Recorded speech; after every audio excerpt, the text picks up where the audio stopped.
नहीं, विजय ने टाला। वंदना उठी और अपने बैग से एक मफलर निकालकर विजय को देते हुए कहा, इसे लपेट लो, ठंड कम लगेगी। थोड़ी नानुकुर के बाद विजय ने मफलर ले लिया। तुम कभी नहीं सुधरोगे, हमेशा तनकर ही रहना है, वंदना ने मन ही मन सोचा। काश तुम समझ जाओ कि मैं सुधर गया हूँ। सोचते सोचते विजय की आंखों में पानी आ गया। करवटें बदलते हुए दोनों गुजरते हुए स्टेशनों के नाम सुनते रहे। सुबह हुई तो दोनों ने मिलकर साथ चाय पी। तुम कितनी अच्छी चाय बनाती थी, सारा आलस, सारी थकान दूर हो जाती थी, विजय ने कहा। जब वंदना कुछ न बोली तो बोला, मैंने भी चाय बनानी सीख ली है, माँ बाबूजी को बहुत पसंद आती है। अच्छी बात है, जिससे शादी करोगे वह खुश रहेगी, कम से कम तुमने सारी बुरी आदतें छोड़ दी। नई दिल्ली स्टेशन आ रहा था, लिहाजा विजय ने मफलर निकाला और लौटाने के आशय से उसकी तरफ बढ़ाया। आप मेरी तरफ से भेंट समझकर रख लीजिए, मैंने उनके लिए बनाया था पर अब दूसरा बना लूँगी। कॉलेज में अपने प्यार का इजहार करने के लिए वंदना ने हाथों से कढ़ाई किया हुआ रुमाल विजय को दिया था।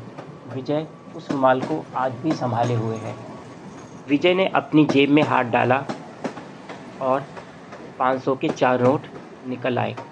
उसने वंदना की तरफ नोट बढ़ाते हुए कहा, रख लो, तुम्हें ज़रूरत पड़ेगी। शुक्रिया, पर मुझे पैसों की ज़रूरत नहीं है।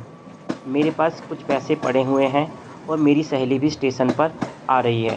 पूजा, तुम चाहो तो मैं तुम्हें तुम्हारी सहेली के घर छोड़ दूं, विजय ने फिर कहा। नहीं, वह स्टेशन आ रही है, उससे बात हुई थी, वंदना ने सपाट सा उत्तर दिया। स्टेशन आया तो विजय ने दोनों के बैग उठा लिए।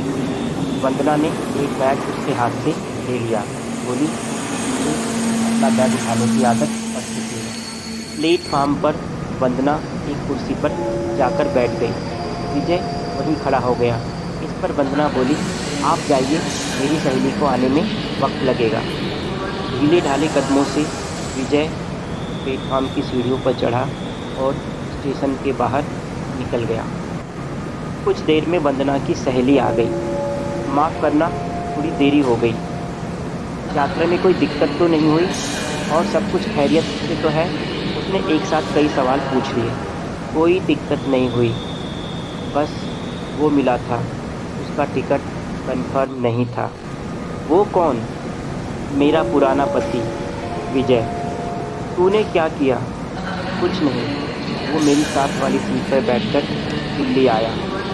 इसे एक इत्तेफाक समझकर भूल जा, अब आगे की ज़िंदगी की सोच।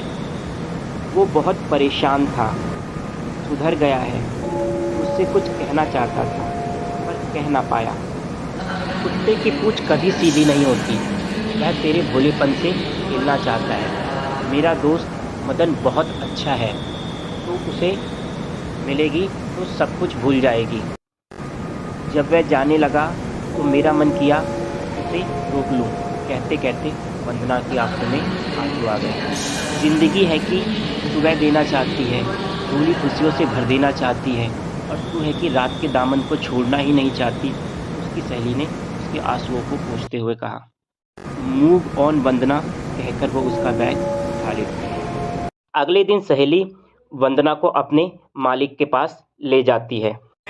सर, मैंने आपको बताया था ना कि मेरी एक सहेली है, वो आई है, बाहर है, कहिए तो अंदर बुला लूँ।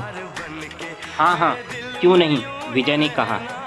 वंदना को देखकर विजय और विजय को देखकर वंदना दोनों ही भौचक्के हो जाते हैं। विजय वंदना को चुप रहने का इशारा करता है और उसकी सहेली से पूछता है, तो यही है तुम्हारी फ्रेंड जिसके बारे में तुम बता रही थी? तो क्या ये कुंवारी है? देखने में तो इसकी उम्र थोड़ी ज़्यादा लगती है, शादीशुदा लगती है। कहीं ऐसा तो नहीं कि यह पहले से शादीशुदा हो? विजय ने कुछ संदेह से पूछा।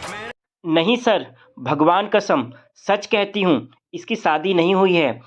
इसके माँ बाप गरीब थे और आप तो जानते हैं ना कि बंगाल में गरीबी और लड़कियाँ दोनों ही ज़्यादा हैं।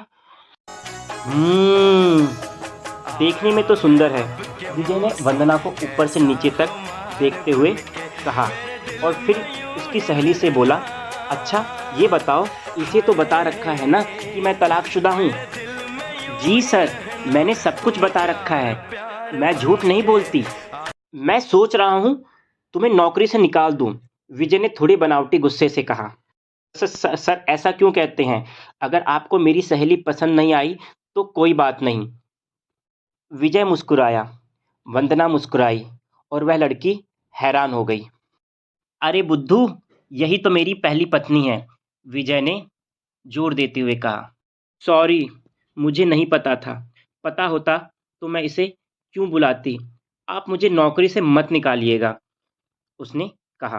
तुम उसे रोक लो, मना लो, वो मेरी ज़िंदगी में वापस लौट आए तो मैं तुम्हें नहीं निकालूंगा, विजय ने बनावटी गुस्से से फिर से कहा। वंदना, मान जाओ, देखो सर कितने अच्छे हैं, इतनी बड़ी फैक्ट्री चला रहे हैं जींस की, 40-50 लोग काम कर रहे हैं और सबसे बड़ी बात, सर नशा पत्ती भी नहीं करते, बीड़ी भी नहीं पीते, उसकी सहेली ने जोर देते हुए कहा। एक शर्त पे, पिछले 6 सालों से अकेले चलते चलते और अकेले अपने हाथों की चाय पीते पीते मैं ऊब गई हूँ। मैंने सुना है कि इन्होंने चाय बनानी सीख ली है। अगर ये वादा करें कि अगले 1 महीने तक मुझे अपने हाथों से चाय बनाकर पिलाएंगे तो मैं लौट सकती हूँ। जो हुक्म मेरे आका, कहकर विजय फैक्ट्री की कैंटीन में चला गया। तीनों ने मिलकर साथ चाय पी। चाय की गर्माहट में रिश्तों की ठंडक दूर हो गई। उस रात एक रजाई में 2 बदन का नहीं, 2 दिलों का मिलन हुआ।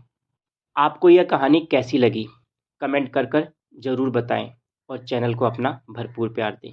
धन्यवाद।